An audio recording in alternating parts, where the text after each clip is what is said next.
અત્યારે જે કકડાટ થતો હોય છે, દીકરાની વહુને કામવાળી રાખવી હોય, સાસુ એમ કે અમે આવડા મોટા થયા ને કામવાળી વગર મોટા થઈ ગયા, 2 છોકરા 5 છોકરા કર્યા, તમારે શું કામવાળીની જરૂર છે? ત્યારે આપણે એવું નથી કહી શકતા ગર્વથી કે મારો દીકરો તને રાણીની જેમ રાખે, જો પગે નથી નીચે મૂકવા દે, એટલી તો કામવાળી તને બંધાવી દીધી છે. એ ગર્વ લેવાની વાત છે, કકડાટ કરવાની નહીં. અહીંયા બેઠેલી તમામ સાસુઓને મારી નમ્ર વિનંતી છે કે ક્યારેક આવી નાની નાની વસ્તુઓ માટે માથાકૂટ કરવાનું ન રાખો. અને બીજું, તમારો ગમતો સોનાનો સેટ, સૌથી વધુ ગમતી ડિઝાઇન તમે દીકરીને આપો અને વાહે વધે એ તમે, અને તમારા ગયા પછી તો આમે દીકરાની વહુને જ વયું જવાનું છે. એના બદલે દર એનિવર્સરીએ, દર જન્મદિવસે કટકો કટકો દો તો આખા ગામને કહેતી ફરે મારા સાસુએ આપ્યું લે. અને દીકરીને આપશો, હું દીકરીને દેવાની ના નથી પાડતી, પણ એક વસ્તુ યાદ રાખજો, તમારો પગ ભાંગશે, તમને કોઈ થશે, માતાજી કરે કોઈને કાંઈ ન થાય, પણ જો તમારી પથારીમાં આવશે તો સેવા તમારી દીકરાની વહુ જ કરશે. દીકરીને આવવું હશે ને તોય જમાઈ એમ કહેશે કે હું જાઉં. અને ત્યારે આવશે બેન વિદેશથી કે કઈ પણ જગ્યાએથી, અને તરત જ મમ્મી તમે આ નથી કરતા, મમ્મી તમે ઓલું નથી કરતા, મમ્મી તમે કેમ આ નથી કરતા, ભાભીને કેમ બધું તમને આમ કરે, 5 મિનિટ સલાહ સૂચન કરીને મમ્મી હું જાઉં. અને એ સમયે ઓલી દીકરાની વહુ મને કે દેવાનું હતું ત્યારે એને દીધું, અને પછી હવે કરવાનું. જે દીકરીઓ, મેં અનેક વાર કીધું છે કે જે દીકરીઓ પોતાના પિતાની કોઈ પણ પ્રકારની મિલકતમાં ભાગ માગે છે ને, એ તમામ દીકરીઓએ એ સહી કરતી વખતે ઓલી જવાબદારીમાં પણ પોતાનો ભાગ નોંધાવવો જોઈએ કે જ્યારે જવાબદારી લેવી પડશે ત્યારે હું આવીશ.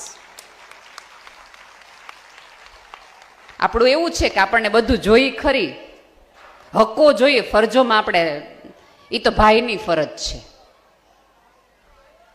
સાહેબ માનો કે ન માનો, આપણે ત્યાં તો જગતનું પહેલું વ્હીલ છે ને, એ દીકરી જતી વખતે કંકુના થાપા બાપની દિવાલ ઉપર ઈ મારીને આપે છે કે હું મારે હવે આ ઘરમાંથી કશું ન જોઈએ. એ પહેલા સિગ્નેચર છે. મને ખબર નથી તમારે ત્યાં આ પ્રથા છે કે નહીં, કે થાપા માર્યા પછી અમારે ત્યાં એવી પ્રથા છે કે પછી લાજ કાઢી લેવાની થોડી વાર માટે, એટલા માટે કે ક્યાંક મનમાં વિકાર ન આવી જાય ને બાપનો બંગલો જેની ઈચ્છા ન થઈ જાય કે ના આમાં મને દેવાનું હજી, એટલા માટે જ કરિયાવરની પ્રથા હતી, તને જોતું હોય એટલું તું લઈ જા. અને દીકરીઓને પણ વિનંતી છે કે જ્યારે પિયરમાં થોડા વખત માટે જાઓ તો જનરલી એવું હોય કે ભાભીની અને નણંદની ઉંમર એક સરખી હોય, બહુ ખાસ ફેર ન હોય. એટલે એક દિવસ આવો એટલે તમને ચોક્કસ મજાથી રહેવું હોય, પરીની જેમ રહેવું હોય, મોડું ઉઠવું હોય, બધી મજા કરવાની, કોઈ જ ના નથી. પછી બીજે દિવસે તો તરત તમારે ભાભીને કહેવું જોઈએ કે આ ખીખસ તું રોટલી વણ, હું ચોડવતી જાઉં. કામમાં થોડો સાથ આપો ને તો ભાભીને વાલા લાગો, એ રાહ જોવે.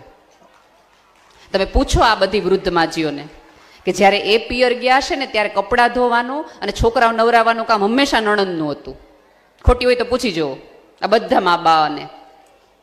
અત્યારે તો ભાભીએ પોતાનું કરવાનું, આનું કરવાનું, પાછું મમ્મી મારે વેફર લઈ જવાની છે તો કરાવી નાખજે પાછી.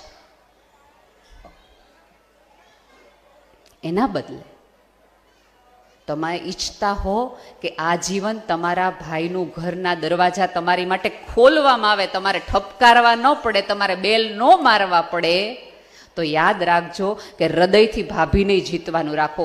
રાધર હું તો ત્યાં સુધી કહું છું, મારી જ લાઈફમાં બનેલું કિસ્સો છે. મારી ભાભીના લગ્ન થયા અને બીજે દિવસે આપણે ઓલી ગોસિપ કરીએ ને નાની મોટી, કે જમણવારમાં આમ હતું ને ઓલી પેરામણીમાં આમ હતું ને ઓલું થોડુંક આમ હતું ને ઓલા ન હાચા, એવી મારી મમ્મી મને વાત કરતી હતી બધું. મારી ભાભી નીચેથી ઉતરી એટલે મારી મમ્મીએ મને આમ કોણી મારીને કીધું શીતલ આવી, હો બોલતી નહીં. એટલે શીતલની હાજરીમાં જ થોડા ઊંચા અવાજે મેં મારા મમ્મીને કહી દીધું હતું કે આજ પછી તારે મને આ ઘરની એક પણ એવી વાત નહીં કરવાની કે જે શીતલની હાજરીમાં તું મન ન કરી શકતી હોય.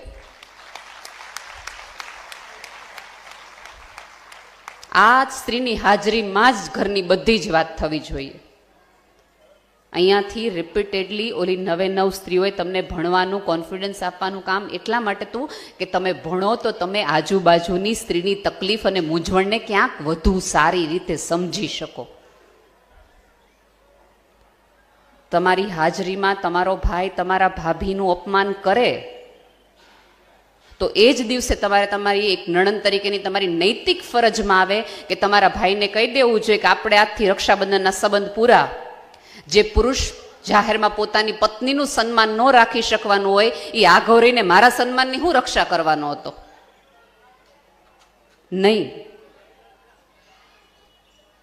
અને અહીંયા બેઠેલા ભાઈઓને એક નમ્ર વિનંતી છે કે જ્યારે જ્યારે જાહેરમાં સ્ત્રીનું અપમાન કરવાનું આવે, આમાં કેવું છે કે વિધિની વક્રતા છે કે કોઈ પણ ડાયરાઓ હોય કે કોઈ પણ જોકકાર હોય કે હાસ્ય કલાકાર હોય એ તમામે તમામ જો સ્ત્રીઓ ઉપર જ જોક કરશે.